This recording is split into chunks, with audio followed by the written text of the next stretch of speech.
Success story of my career deals with the journey that I was on as an entrepreneur and how rigorous the journey was, and finding a way to continue to overcome obstacles, continue to overcome roadblocks, continue to overcome setbacks, and get to a place of sheer joy in my career. And let's go through that now. Being proud about a moment in my career is not an easy thing for me. I'm kind of like, let's block and tackle every day. Let's break records. Let's keep it moving. Tomorrow's another day. Okay, we broke a record, so what? I had to get over that and realize that other people that are part of the journey need to be a part of that celebratory process. But early on in my insurance career, I had major setbacks.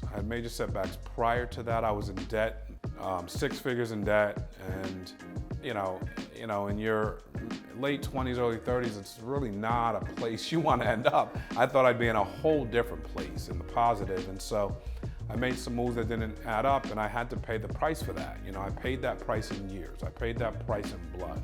I paid that price in sweat equity, and that's what I came into the insurance business with: a chip on my shoulder, sweat equity, and I was willing to work hard. I was looking for a process, I was looking for a system, I was looking for a way to duplicate making paychecks, and I was looking for a way to scale that. And so I found that in the insurance business. But as I was going through it in 2012 to 13, 14, it was challenging, and then I had some things that I had to work through. And I worked at a different company in 2012 and 13 and started at Family First Life, the company that I'm currently at, in 2014. And so there was a separation in between the start of my insurance career and this new trajectory where I felt like I had the ability to go after the things that I wanted in life more rigorously, more focused, more locked in. I was locked in. I was so focused on my goals. I knew the insurance business. I knew the insurance game. I knew the sales game. I knew the recruiting game. There's things that I hadn't seen yet because I learned some things at the other company, but I hadn't scaled to the level that I wanted to get at. And so I went out on a path to sell a lot of life insurance, help a lot of families work 18-hour days and with reckless abandon, and with the fact that, hey, I'm in debt. Hey, I had 3 big goals. Number 1, get out of debt. Number 2, buy a house. And number 3, retire my wife from work. She was a teacher. And so those 3 goals were looming over my head for a long time. So when I realized that I could hit the pavement and blaze the streets up with my tires, I went to work. And so the reality is as I started to get better at my craft, I started to see more income, and I started to learn how to control expenses. And even though I kept growing expenses, I learned how to create profit. And when I started learning how to do that, my initial goal was pay my staff, pay my office, pay for my marketing, pay for my travel, all the things that I needed to run a business, but then pay off debt. So I would take whatever was left, I'd put some in savings, I'd put some aside for taxes, and I'd pay debt. And I'd try to pay it in globs. And I used a system where I would pay kind of the smaller credit cards first and get some victories, and then it started to snowball and steamroll, and I found myself out of debt. January 2014, I started FFL. March 2015, I was out of debt, out of 6-figure debt. That wasn't an easy thing to accomplish. That in and of itself was something to be proud of, but again, I didn't sit down and take a break. I knew that the other 2 goals were still looming, and I wanted to get those out of the way. And so we started looking for a house, and we found some things we liked, some things we didn't like. And eventually, March of 2015 to August of 2016, we ended up closing on the house. And so you're talking another 16 months or so, maybe 15 months, almost 18 months from paying off debt.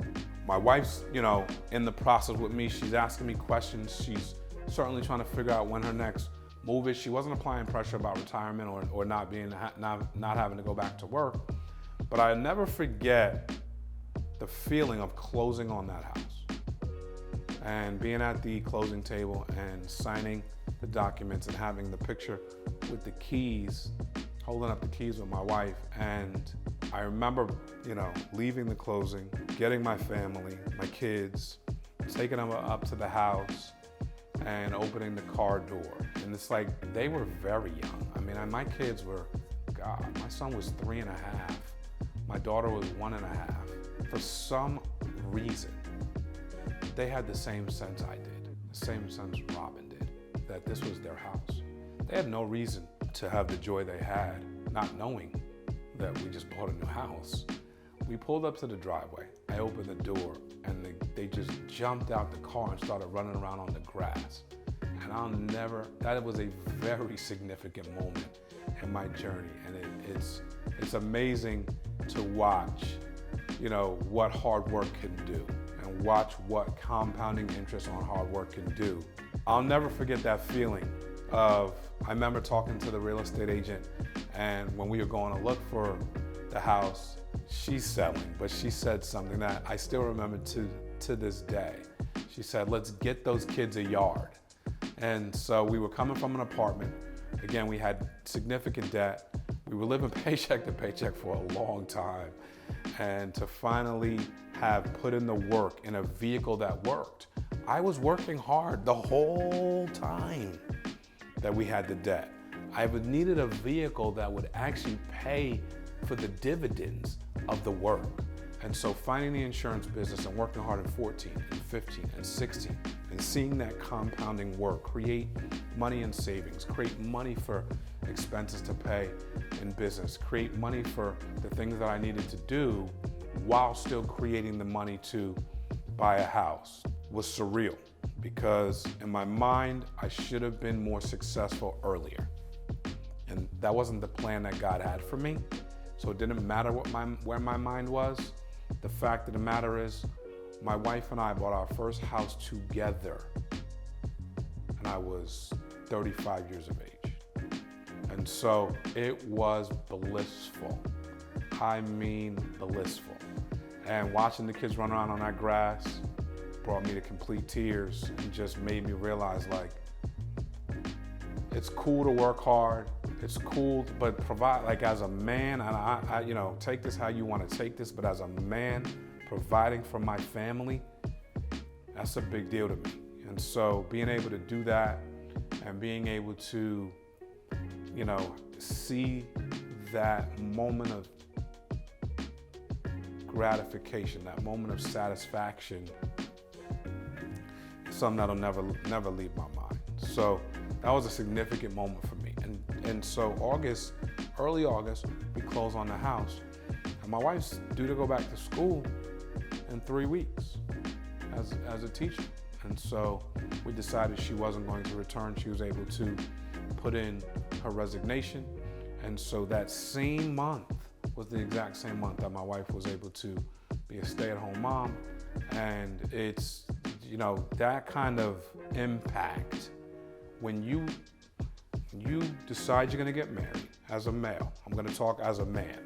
When you decide you're going to get married and you make these vows and you say these things to your wife and you say this is what you're going to do, and it's the exact opposite for years, and then you have kids and blah, blah, blah, and you're selling this dream of what tomorrow is going to be like. But if you don't make it happen, you ever heard Shaquille O'Neal say, if I don't win an NBA championship, I'm a bum? Because he's 7'1", he's the most dominant force in the league, and in his mind, if he doesn't win a championship, he's a bum. Well, that's how I felt if I didn't get this thing done. I felt like I was gonna be a bum. I'm not looking to discourage anybody. Those were the feelings inside of my heart at that time. And so the fact of the matter is, we found a vehicle, we put the work into the vehicle paid dividends, and we were able to see some of the goals that we voiced and visioned into the future come to pass. And that's a great feeling. That's a great feeling for any of us. So, when you think about moments in your career, you don't have to be buying a house.